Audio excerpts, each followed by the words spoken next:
So here we are, a Super Nintendo, a Nintendo that is super. You see, it outright just tells you that this is super.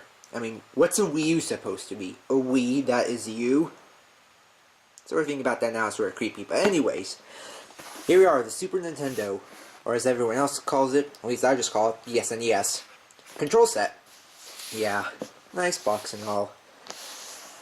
But what I will say is, I hate to God when companies have to put these gigantic stickers on them. I mean, look, thank you Kmart for ruining this priceless artifact. Probably will be an artifact in a few years. Trying to find these in the boxes already cost you an arm and a leg. But I got a nice deal on this. Hoorah! So yeah, here's the box. As you can see, this was probably my most beat up box. That took probably most amount of abuse of any box I have. It's poor Nintendo. Anyways, the Super NES is ideal system for the player that is ready for next level of challenge, and we will never know what else. But what we can see is what else? Games! Play it loud. I thought Sony had that trademarked or something, but I guess not. Kirby! Kirby's Avalanche. Kirby's Dream Course. Uniracers. Super Metroid. Donkey Kong Country. Is that Donkey Kong Country? Yeah, just Donkey Kong Country. Not 2 or 3. Super Punch-Out. Wario's Woods. Baseball, which I don't care about. And Tetris and Dr. Mario. I think that's actually the only Super Nintendo game Yoshiller has. And Stunt Race FX. Anyways, it's a Nintendo. It's super. Let's open it. You know, this actually is about... I think this is the smallest retro box I have. Maybe? I don't know. Not exactly the world's thickest. It's pretty small. Or at least it's smaller than I thought. Maybe smaller than Genesis. Maybe not as small as the Saturn. I don't know. I do not have the boxes here to compare, because my room is going under some reorganizing, so everything had to be taken out and stored elsewhere. So I do not have a Genesis box to compare, which I really wanted to do originally. Sad face. Is it upside down? I don't know. Nope.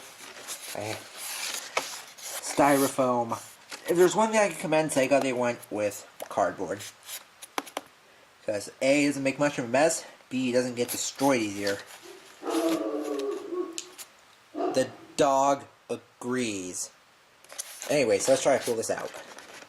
There's a cable up here. Power jack, maybe? I don't know. Fortunately, this thing uses the same AV components as the GameCube, so if push comes to shove, I have plenty of extra cables running around. It's from my dev collection. At least have one more. No, wait, I think this comes with the AV cables. Never mind. Ignore what I'm saying. Ooh, this looks promising. If I could just get out. You know what? Jump cut. Aha, there, I pulled it out. Look, here's the box. Nothing inside here. No instructions. I am sad. My Genesis come with instructions? I don't know. Anyways, look. Massive power brick. It's about the size of a Genesis Model 1, too. When will companies realize these things need to die in a fire? I'm so glad Sega realized that and said, you know what, we're going internal. Nintendo? Nope, we're going to stay external, but we're just going to move this transformer to the middle of the wire. Which may not sound bad, but for me, they're more of a pain in the ass to store than having these or an internal. That being said, I think the only power supply Nintendo designed smartly was the N64's. It's external, but it's up against the console, so it's perfect. Let's see. AV cable. Is this official? No, it's knockoff. Oh well. Made in China. Well, yeah. My spares were also knockoff, so meh. SNES controller. Not much to say, it's an SNES controller. Although I do hate this purple color scheme. Hello! This is a surprise. Super Pad. Aw. So it's a third party. I saw the rainbow colored buttons and I thought he threw in a Super Famicom controller also. Because those also have the rainbow buttons. Also the European SNESs have the rainbow buttons. I don't get that lucky. And the SNES itself. Oh, there are the instructions. Or paperwork. Instruction manual. Why? Anyways. Then, how to hook up your console. Wow, they actually also show you how to do the... So with the RF modules, you could just sort of tether these infinitely, I guess. Interesting idea. But yeah, 2 TV set, AC plug. You know how to plug in 2 wires. You can now graduate college. Anyway, Super Nintendo. Power switch must be off. Okay. So, if I am correct, then yeah, I think this is a later Super Nintendo then. Early Super Nintendos had, when you pushed on the power switch, there was a little lock, so you couldn't pull out the game cartridge. But later Super Nintendos, Nintendo just got cheap and just put a sticker on here instead of making the whole thing to clamp it down so you can't pull it out when the power's on. So it's actually a mechanism versus a sticker. Stickers came on the later ones. Actually, we can see this console is at least older than December 1995. But yeah, eject button, reset switch, cartridge flap.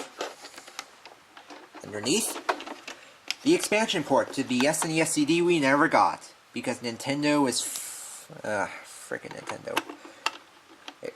If they didn't backstab Sony, we could have had a nice CD attachment, and we wouldn't have to worry about the PlayStation, and Sega would still be in the market. Thank you, Super Nintendo, for ruining Sega. Anyways, cartridge flap, which I think I mentioned before. Yeah, I don't see that little mechanism. So yeah, Super Nintendo. That's all I have to say, or show. Just there's Super Nintendo. This one also is not yellowed, which I like very much. Got that out of shots, just clean some styrofoam. Generally a clean console. So, yay. I finally have a Super Nintendo to go along with that Mega Man X2 cartridge. Which means I shall be playing this once my room is finished with its rearrangement and I can actually play games. Hoorah. Anyways, that is all for now. Thank you for watching, and I shall see you guys later.